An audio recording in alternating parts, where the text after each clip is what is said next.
Welcome to our YouTube channel Make Science Easy with Dr. KMC.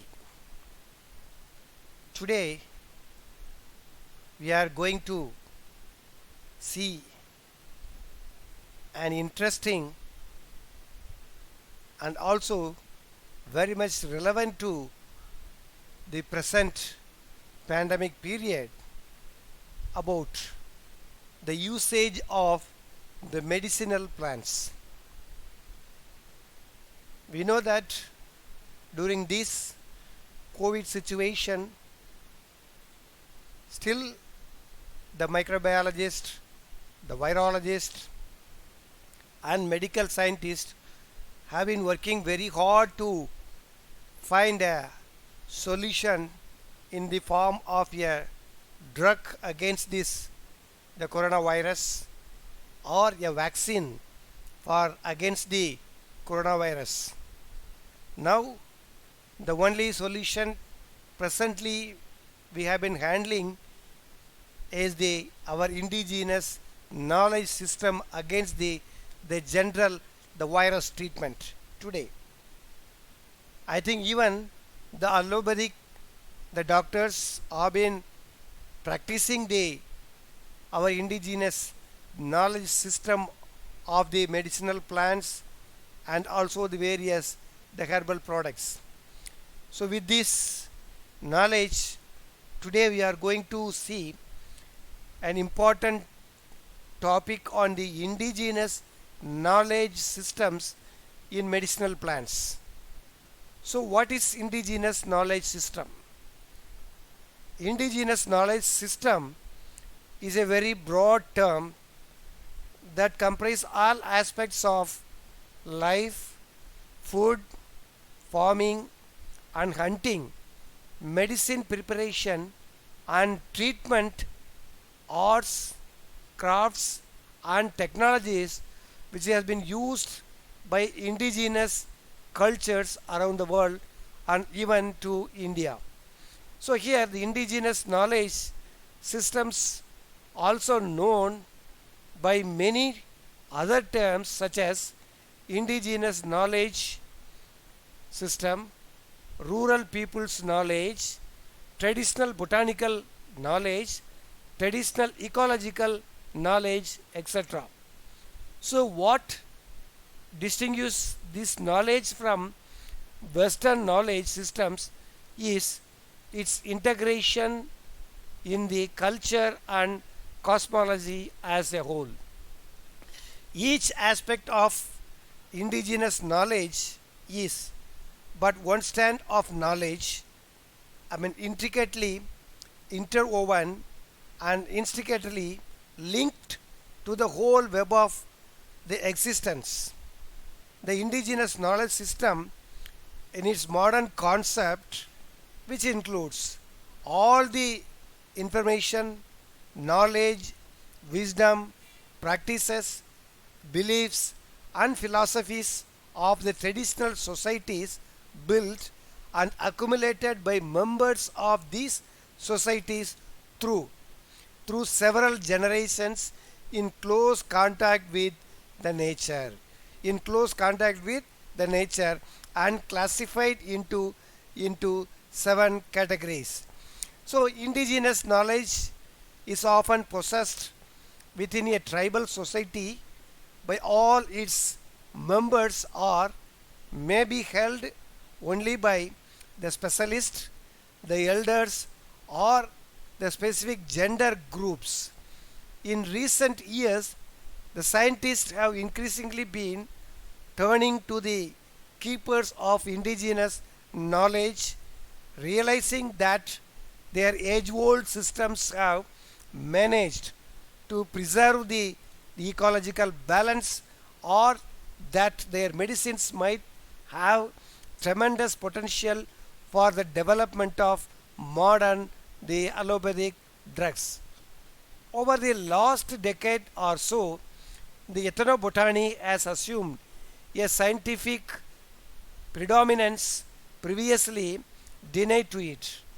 It is endorsed by institutions with a high international profile. For example, the Royal Geographical Society, WWF, UNDP, and UNESCO. So it has a market value placed upon by its the foresters, the agronomists, the development advisors, and pharmacologists, and has become the pivotal in preserving in cultural identity and knowledge of indigenous people whose traditional way of life is under threat. So here the indigenous knowledge has value not only for the culture, not only for the culture, but also for scientists and planners striving to improve the conditions in the rural the localities. The ethnobotanical knowledge has become both economic commodity and political slogan. So this is particularly one with respect to the plant knowledge of rainforest people, as these people are also often those with the highest the media profile. So however, in our eagerness to exploit a product and to demonstrate its usefulness, there has been a tendency to oversimplify what ethnobotany the entails and just how it can be useful. The the traditional ethnobotanical knowledge can make a significant contribution to the sustainable the development. Most indigenous and local communities are situated in areas where the vast majority of the world's plant genetic resources are found. Many of them have cultivated and used biological diversity in a sustainable way for thousands of years. For thousands of years. So, however, the contribution of the indigenous and local communities to the conservation and sustainable use of the biological diversity goes far beyond their role as natural resources managers. So here their skills and techniques provide valuable information to the global community and useful model for biodiversity policies.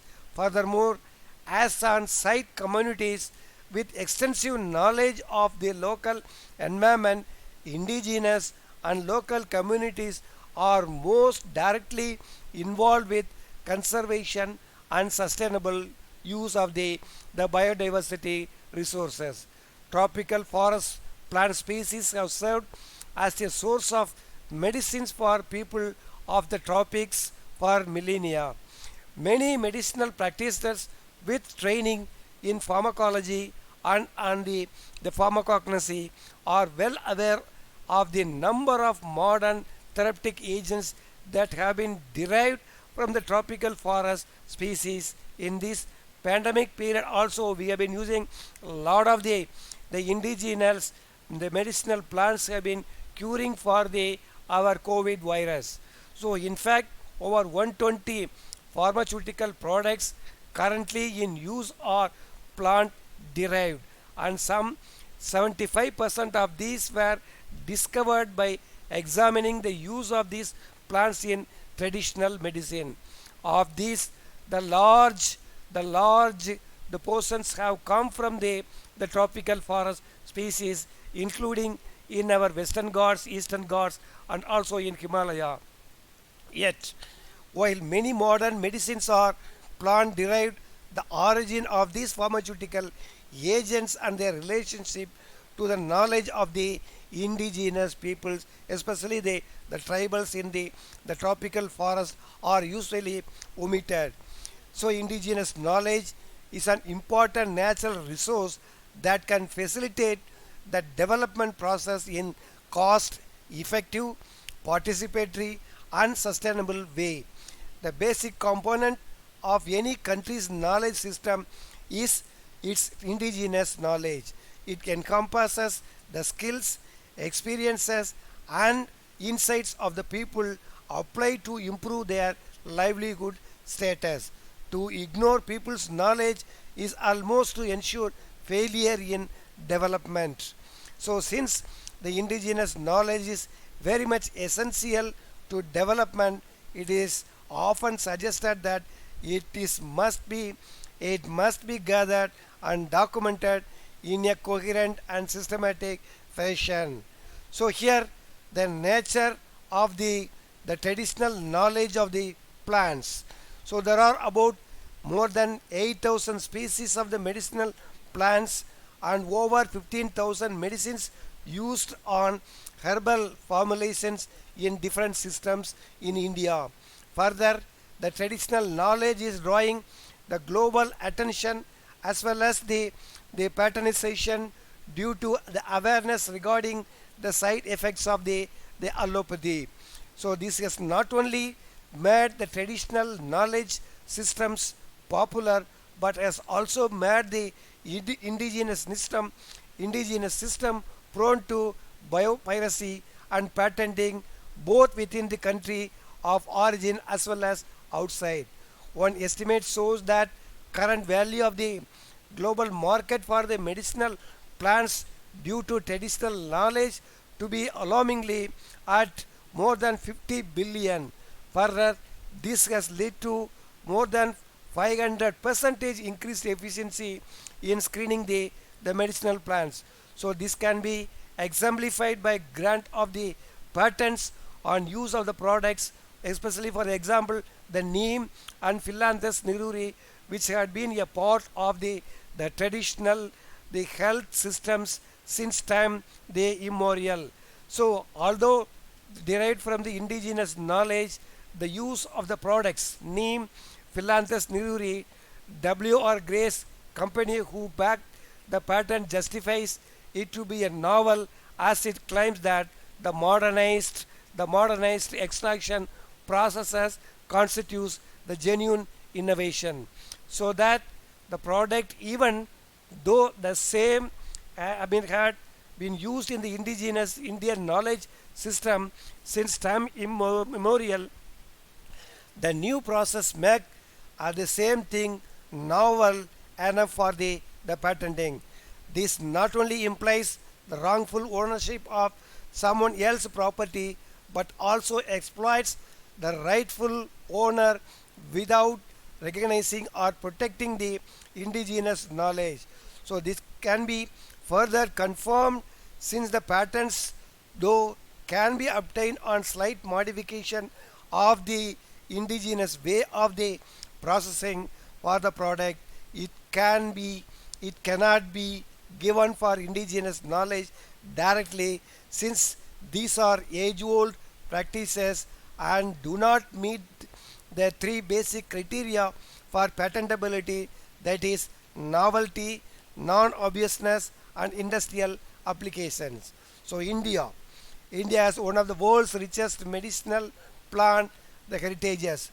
The wealth is not only in terms of the number of unique species, more than 6,160 documented thus far for all the medicinal use, but also in terms of tremendous depth of the traditional knowledge about such use of the human and livestock health and also for agriculture. Over 47,000 sorry over 4,786 ecosystem specific species of plants are used by ethnic communities and communities for human and veterinary health care across the various ecosystems from Ladakh in the Trans Himalayas to the southern coastal tip of the Kanyakumari and from the desert of Rajasthan and Kutch to the hills of the northeast across our codified medicinal system of Ayurveda, Siddha, Unani and so on. So a recent study enumerates around 2,400 unique species of the plants that are fully documented in terms of their biological properties, actions and drug formulations for a range of health conditions.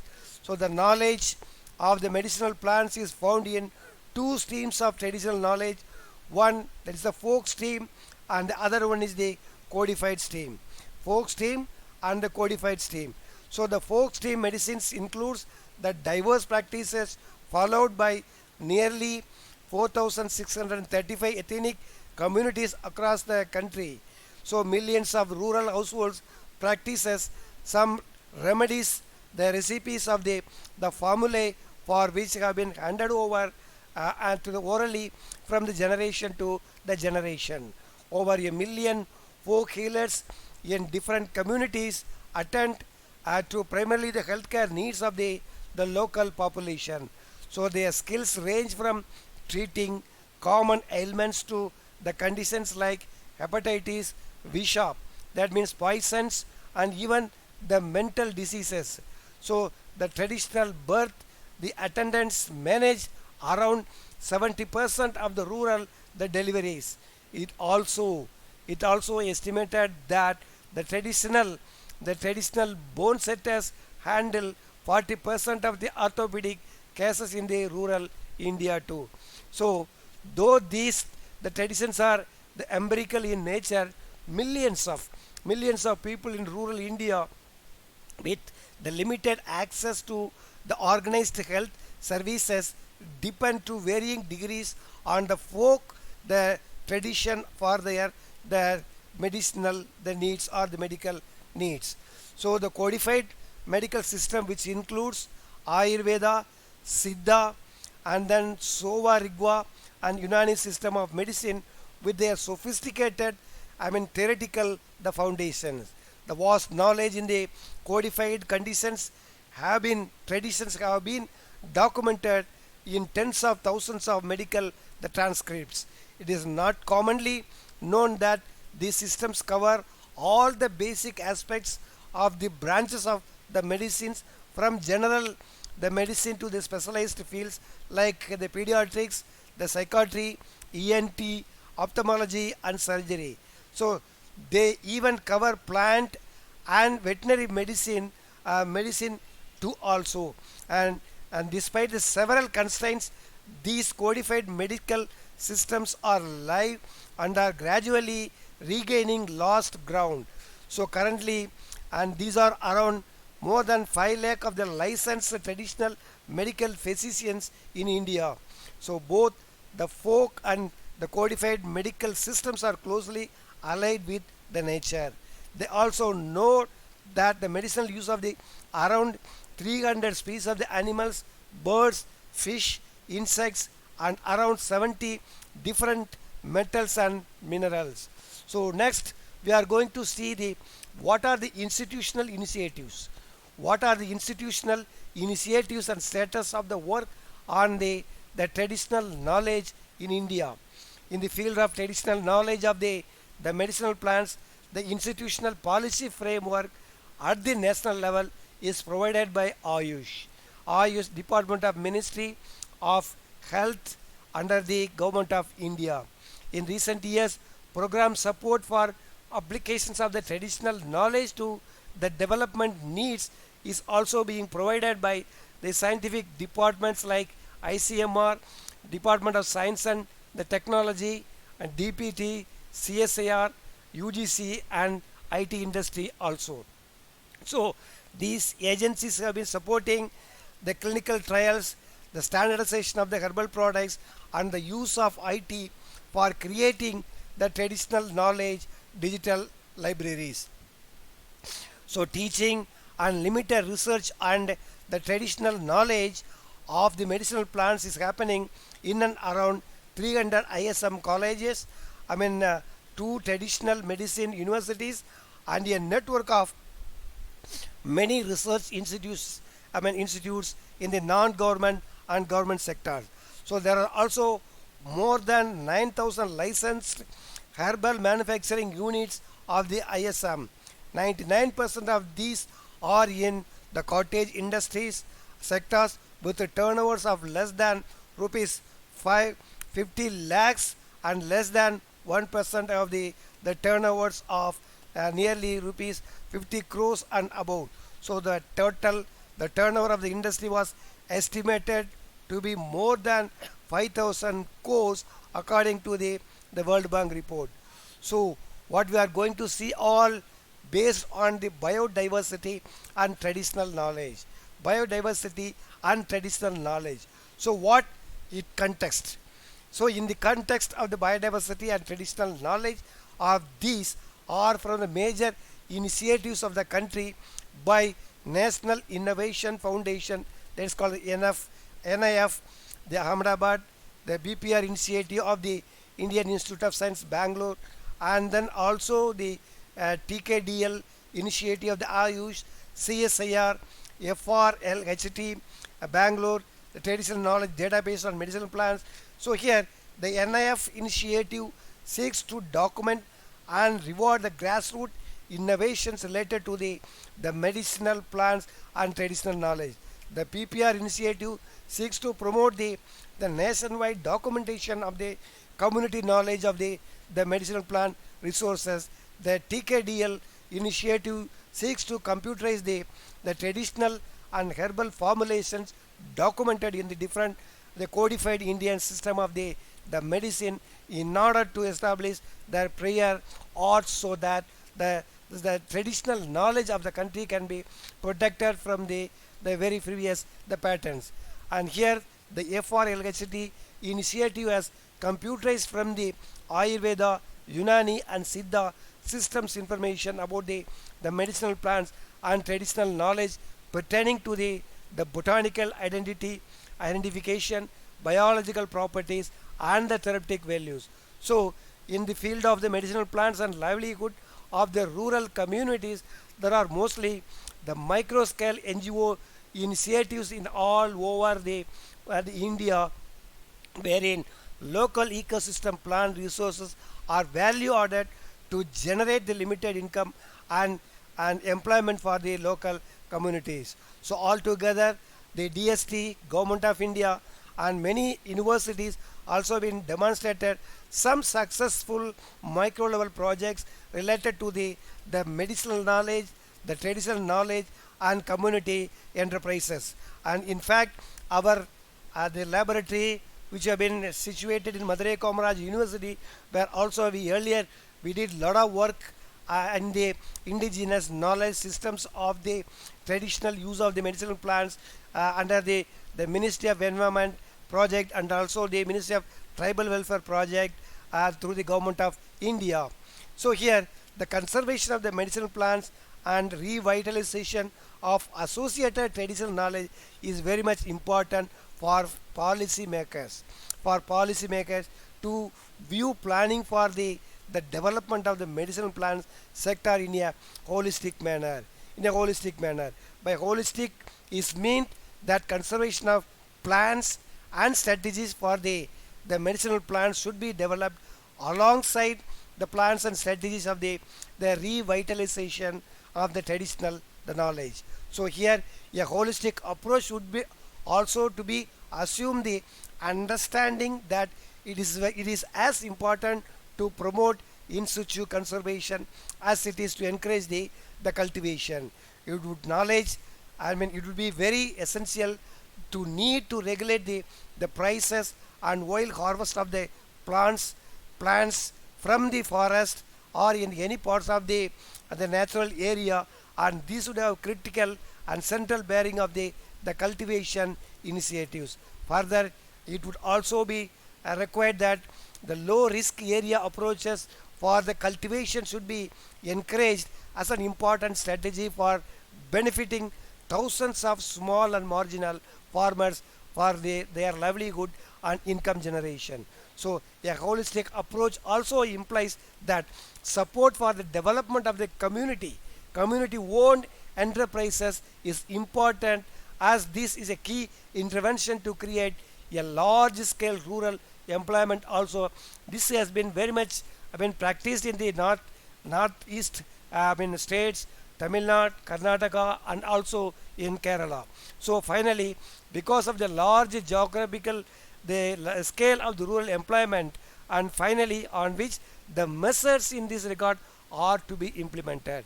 So measures in this regard to be implemented in order to effective, they'll need to partnership with the civil society organizations, NGOs coupling with the tribals, as they cannot be sustained by the government action alone. So what we require is the intervention of the policy. So what we require is the policy implications. So most of the studies documented and observed that several elderly people possesses very good knowledge of the herbal medicines, which includes the tribals and forest conservation the practices. However, a serious attempts have not been made so far document the indigenous, the knowledge of the primitive, the Indian tribal groups. So this knowledge, this important the traditional knowledge have a value for the anthropologists, scientists and planners for formulating the tribal development alternatives. So what we require is the community action, a community action through the already existing project like joint forest management or a community forest management has also been influenced the tribal, the relationship with the forest with other village and their own knowledge. So the tribal indigenous knowledge of the forest, the conservation and regeneration is also gradually disappearing. I think we have to give more momentum and thrust to keep the forest management schemes through the Indian Forest Department. I think we can conserve our indigenous the knowledge of the tribal.